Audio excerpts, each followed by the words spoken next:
Hi, I'm Phyllis, and I'm going to be doing a series of short videos um, that hopefully you'll follow through with me. I'm going to try and do them quite regularly, but I'll post them for you to look at. And I'm going to be talking about some of the big transitions in life.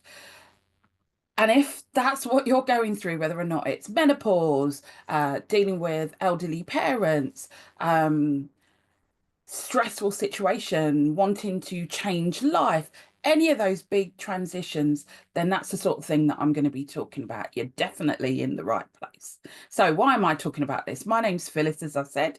I'm a well-being coach and osteopath, and I'm qualified in a number of modalities, but I used all of those together very much for the mind-body connection. As osteopaths, we had a number of principles that we follow. And one of those is that the body is a unit. And I truly believe that. We can't work on just one area without working on the other. Often the mind body connection is really, really crucial. And that's some of the things I'm going to be talking about. Why do I work? Why do I do this sort of work? Um, it's really because I really like to help people take charge of their mind and body and go about it in a way that they can move forward with confidence and clarity. So knowing what's going on with them and hopefully moving forward from the place they are, even if it's just one step, making sure that that's what they do. I've had over 40-year career of helping people in my adult life. So I trained originally as a building surveyor. I know that doesn't sound like that'd be relevant, but I worked within environmental health, which meant that I dealt a lot with people who were living in not particularly great accommodation. So, therefore, mentally were going through awful times. Also, sometimes they could physically be going through that if they were in damp properties and nothing was being done about it. Also, dealt with disabled facilities grants. So, these were people who were looking to upgrade their property to make it more accessible for them. So, they were going through quite stressful times sometimes. And so I dealt a lot with people, with individuals. I dealt a lot with people within, GPs, social workers, that sort of thing. And then when I retrained to be an osteopath, I found that that's what I was doing again.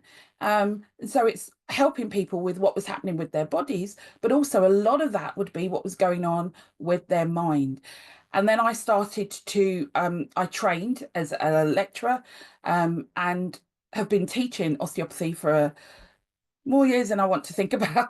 So over 20 years, um, and was a clinic tutor. So in that time, saw thousands and thousands. I think probably I've lost count of the number of patients that I've seen over the last 20 odd, 20 plus years. Um, and over that time, it's really become clear about that mind body connection. And so during the last certainly 20 years of my career, I've worked with NHS leaders, women who are going through transition, whether or not that's a menopause or, people who are empty nest syndrome. I've worked with physical therapists, people who are grieving, just to name a few of the people. And it's all been around that mind body connection. And all of it has been done with some ancient traditions, but a lot of it evidence-based, looking at the neuroscience behind it, the physiology behind things, also the physical things that are happening with them, all ways to help them move forward. So that's really what this whole series is going to be about. I'm going to be talking, just for hopefully 5 minutes, not longer than that, but just giving you little bite size and insights into various things. So what's one challenge that you're facing? Drop it in the comments below, and you never know, I might cover it in one of the next videos. Next time, I'll probably take talking about the myths surrounding stress and what might be holding you back from moving forward. Hopefully see you next time. Take care.